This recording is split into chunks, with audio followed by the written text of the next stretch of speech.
जय मसीह की। आज हम लोग देखेंगे इफिसियों 6:16 वचन इस प्रकार से है।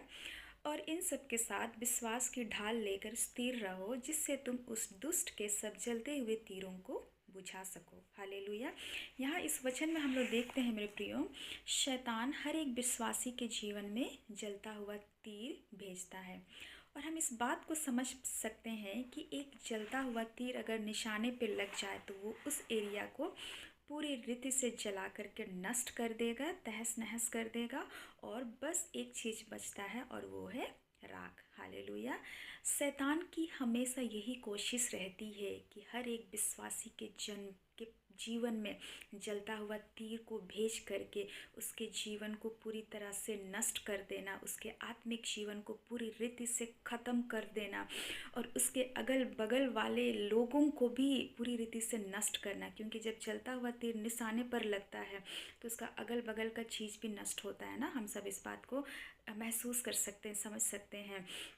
उसी तरह से शैतान की कोशिश रहती है कि हर एक विश्वासी जन का जो आत्मिक जीवन है, और आत्मिक जीवन का मतलब क्या है, यीशु मसीह परमेश्वर पिता और पवित्र आत्मा के साथ जब हम जीवन को हम चलते हैं, उसके संग साथ हम चलते हैं, वही हमारा आत्मिक जीवन है।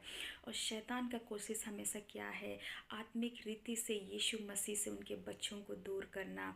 हालेलुया। लेकिन वो हमारा आदि अनंत काल का पिता है, और जब कभी भी अगर हम लोग उनसे दूर होते हैं तो परमेश्वर पिता बहुत ही नाराज़ होते हैं, दुखी होते हैं ना। क्योंकि अगर आप में से माता पिता हैं तो इस बात को समझ पा रहे हैं कि अगर आपके बच्चे आपसे दूर होते हैं तो किस तरह से दुख और तकलीफ़ होती है।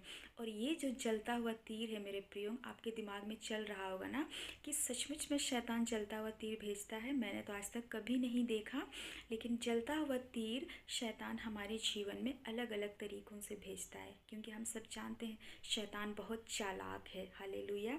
तो हमारे जीवन में हम देखते हैं निराशा, अकेलापन, लड़ाई झगड़े, नशे की आदत, और हम देख सकते हैं बीमारी, चिंता, और हर जगह रिजेक्शंस, अस्वीकृति।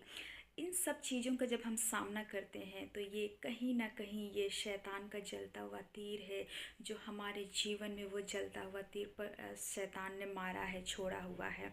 हालेलुया। जब हम इन चीज़ों में उलझे हुए रहते हैं तो क्या आपको लगता है हम आत्मिक जीवन में उन्नति कर पाएंगे? क्योंकि शैतान हमें इन सारी चीज़ों में उलझा के रखना चाहता है, ताकि हम प्रार्थना के जीवन में, हम आत्मिक उन्नति में हम ना पड़े। हालेलुया। तो आप इस बात को समझने पाए कि ये शैतान का जलता हुआ तीर है। हालेलुया। इस वचन के द्वारा आप सभी को